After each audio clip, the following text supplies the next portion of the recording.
जय सनातन धर्म की प्रिय दर्शकों, आप सभी का स्वागत है हमारे इस YouTube चैनल पर। राष्ट्रपति जी ने संविधान की मर्यादा का उल्लंघन किया है, प्रोटोकॉल को तोड़ा है। उन्हें ऐसा नहीं करना चाहिए था, ये बहुत शर्मनाक बात है और उन्हें माफी मांगनी चाहिए। आप भी ऐसा सोचते हैं? ये मैं नहीं कह रहा हूं, ये वो कथाकथित लोग कह रहे हैं जो सो कॉल्ड अपने आप को बड़ा मानते हैं, पत्रकारिता का पर्याय मानते हैं। ये उन लोगों के विचार हैं। एक बार जरा वो विचार सुनिए, फिर आगे बात करते हैं। बात जनता के प्रति उत्तरदायी होती है। कानून तो ये कहता है। राष्ट्रपति जी ने ये बहुत छोटा काम किया है, बहुत शर्मनाक काम किया है। इसके लिए उनको देश के सामने खेद व्यक्त करना चाहिए, या वो एक बयान जारी करें कि मैं इन लोगों को अपना भाई बहन मानती हूँ, मैंने तो भाई बहन की दृष्टि से इन्होंने ये काम किया है, लेकिन फिर भी वो राष्ट्रपति भवन में बैठ के उस काम को नहीं कर सकती निश्चित तौर पर। और ऐसे तमाम काम ये बीजेपी सरकार आने के बाद ऐसे तमाम काम हमको लगातार देखने को मिले हैं जो शर्मनाक है, क्योंकि ये लोग संविधान को मानते ही नहीं है। भारतीय जनता पार्टी आरएसएस चूंकि संविधान को मानती ही नहीं है, तो संविधान की सारी परंपराओं को तोड़ने में उनको कोई हिचक नहीं होती है। और ये दृश्य देख करके, मैं राजनीति शास्त्र का विद्यार्थी हूँ, मैं कानून का भी विद्यार्थी हूँ, मैं ये दृश्य देख करके आश्चर्यचकित हूँ। आज तक के इतिहास में बड़े बड़े राष्ट्रपति हुए, किसी ने ऐसा काम नहीं किया। जी विनीता जी। सर, एक बड़ा सवाल यह है कि राष्ट्रपति की उम्र 65 साल है। कल को वो सम्मान देते हुए अगर पांव छूने लगेंगी तो क्या कहा जाएगा? क्योंकि मैं ये सवाल इसलिए कर रही हूँ क्योंकि आज जिस तरह से नीतीश कुमार ने प्रधानमंत्री नरेंद्र मोदी के पांव छुए, अब ये पांव छूना, किसी के कद को बड़ा बनाना, ये संविधान के प्रोटोकॉल में कहाँ आती है सर? इस तरह की चीजें दर्शकों, इसको सुनने के बाद में आपके मन में भी आया होगा, ये तो ठीक नहीं है, संविधान में तो ऐसा नहीं कहा गया है, ये तो नहीं करना चाहिए था। तो आज इस बात के पीछे क्या सनातन है और क्या सनातन का महत्व है और इनकी मानसिकता कितनी दूषित है, ऐसे लोगों की जो ऐसी बात कर रहे हैं, इसके संदर्भ में आपको आज जरूर पता लगेगा। दर्शकों, राष्ट्रपति, इसे इंग्लिश में क्या कहते हैं? प्रेसिडेंट। अध्यक्ष को इंग्लिश में क्या कहते हैं? प्रेसिडेंट। प्रेसिडेंट का मतलब अध्यक्ष भी होता है, प्रेसिडेंट का मतलब राष्ट्रपति भी होता है। अब जिस भाषा के अंदर इतने बड़े फर्क को भी अलग करके नहीं देखा जाता हो, ऐसी मानसिकता के लोग यदि संविधान की दुहाई देंगे तो बड़ा आश्चर्य होगा। राष्ट्रपति और अध्यक्ष, हिंदी के अंदर जब आप इनको देख रहे हैं तो आपको दोनों बातें अलग अलग नजर आ रही हैं, क्योंकि भारतीय संस्कृति के अंदर हर शब्द का निर्माण और उसके पीछे का महत्व ये बहुत स्पष्ट होता है।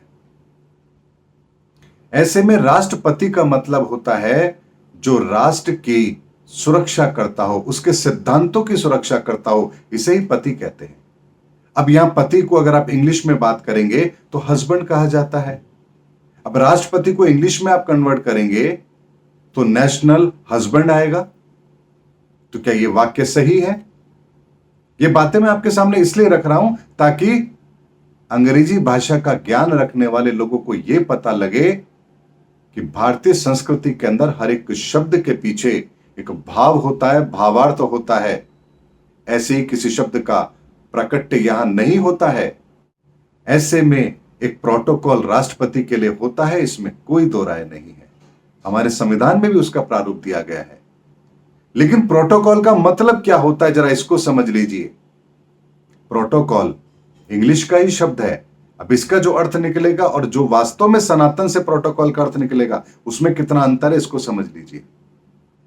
प्रोटोकॉल का मतलब होता है जब आप जिस पद पर बैठे हैं उस पद की मर्यादा की आप उल्लंघन करते हैं उस मर्यादा का, तो यहां प्रोटोकॉल खंडित होता है, यानी उल्लंघन, किसी नियम का उल्लंघन करना।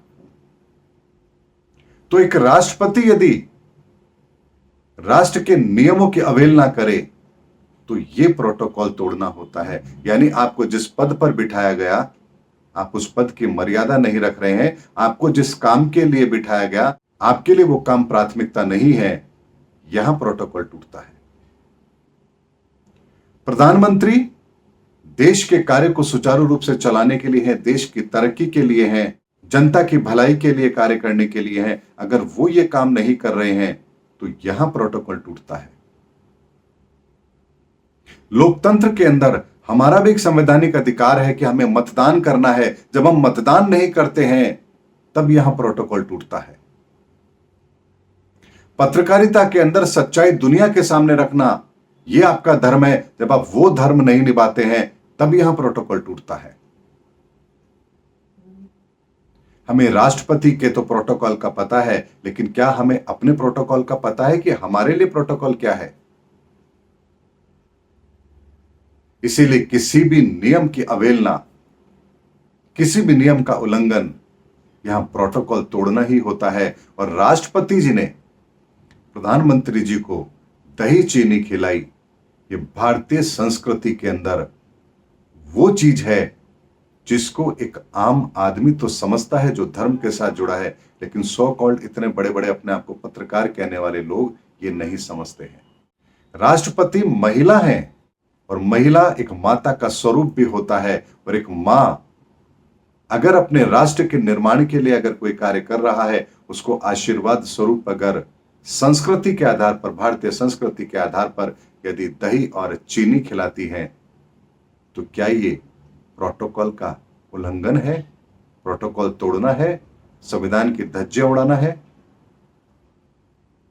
किसी कार्य के शुभारंभ के समय किसी शुभ संकेतों को फॉलो करना, क्या यह प्रोटोकॉल का उल्लंघन है?